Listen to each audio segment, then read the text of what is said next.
जय राम जी की। मनुष्य शरीर में आत्मा का निवास कहाँ पर है? यह शरीर के किस स्थान में स्थित होकर मनुष्य के जीवन का संचालन करती है? कुछ लोगों का ये मत है कि ये हृदय में स्थित होती है और कुछ लोगों का अन्य मत है। आज की इस वीडियो में हम इस विषय पर आपसे चर्चा करेंगे। मित्रों, मनुष्य शरीर में आत्मा एक अविनाशी और चेतन सत्ता है। यह जागृति, स्वप्न और सुषुप्त तीनों ही अवस्था में जागृत रहती है और मनुष्य के शरीर और कर्मेंद्रियों पर अपना नियंत्रण रखती है। इसे परमात्मा का अंश और ब्रह्म चेतना भी कहते हैं। यह आत्मा शरीर का वैसा ही संचालन करती है जैसे किसी मोटर वाहन का ड्राइवर वाहन को चलाता है। मन में जो भी विचार संकल्प उठते हैं वो सबसे पहले आत्मा में ही पैदा होते हैं, उत्पन्न होते हैं और उसके बाद ही मस्तिष्क के तंतुओं और इंद्रियों द्वारा उसकी अभिव्यक्ति होती है। शरीर में आत्मा एक सूक्ष्म ज्योति बिंदु के समान है जो रात्रि में आकाश में जगमगाता हुआ एक तारा जैसे दिखाई पड़ता है। वैसे ही इसको दिव्य दृष्टि से देखने पे यह आत्मा इसी तरह दिखाई पड़ती है।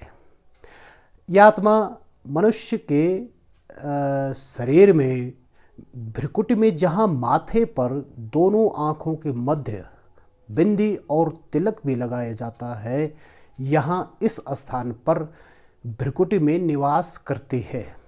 आपने व्यवहार में देखा होगा कि जब मनुष्य गहराई से सोचते वक्त भी यही इसी स्थान में हाथ लगाता है।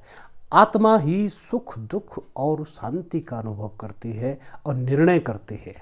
मनुष्य का मन, बुद्धि और संस्कार इसी आत्मा में समाहित रहते हैं। मन और बुद्धि से आत्मा अलग नहीं होती है और जब तक वह मनुष्य के शरीर में निवास करती है तब तक आत्मा अपना सांसारिक पार्ट अदा करती है। इसे परमात्मा से बुद्धि का योग लगाकर देखा और महसूस किया जा सकता है।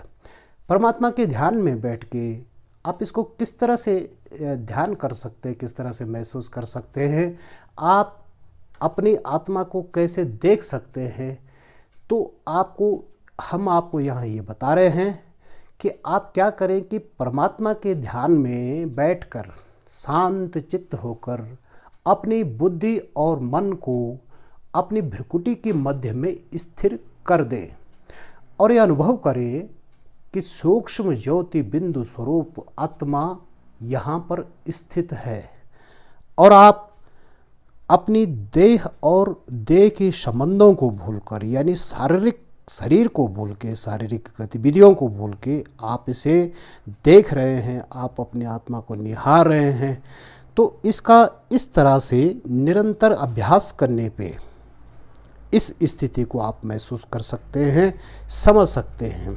साथियों, इसके लिए एक मैं अलग वीडियो आपको बताऊंगा तो आप उसको देख सकते हैं और इस योग की स्थिति को समझ सकते हैं।